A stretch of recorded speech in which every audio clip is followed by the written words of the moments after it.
But you had Megan Rapinoe on your show, and we've talked to Megan Rapinoe as well. We're obviously huge fans. She's a fan of the show.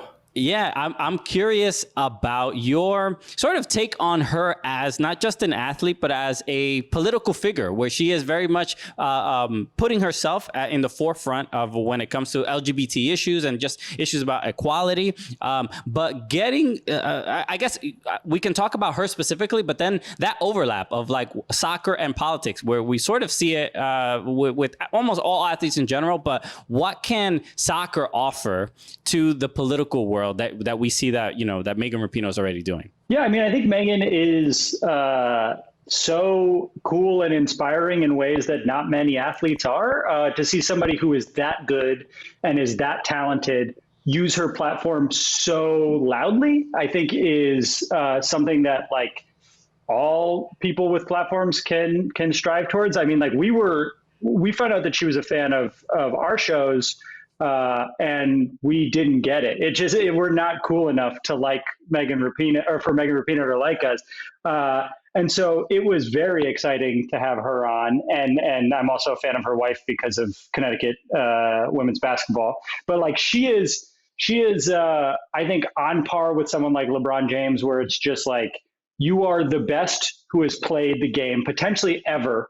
And you are speaking truth to power that loudly with that big of a platform. It's so exciting when you see it. And it's not easy to do. You lose endorsements, you lose fans. And I think women's soccer and the U.S. Women's team have really kind of led the way, especially with things like pay equality and kind of forced U.S. soccer's hands in a lot of situations where they were being cowards about it. And I think, progressives tend to like soccer, at least in the United States. And it goes a long way to have someone like Megan Rapinoe shout that loudly, or to kneel during the national anthem.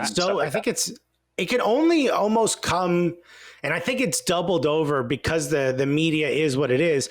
It's like a double amount of shock that a woman is saying it, right? We're clearly not shocked because we know her, but like I think people got shocked. It's more powerful for Megan Rapinoe to say, "I'm not going to the White House," than if LeBron said it. People be like, "Of course he does it because he hates Trump."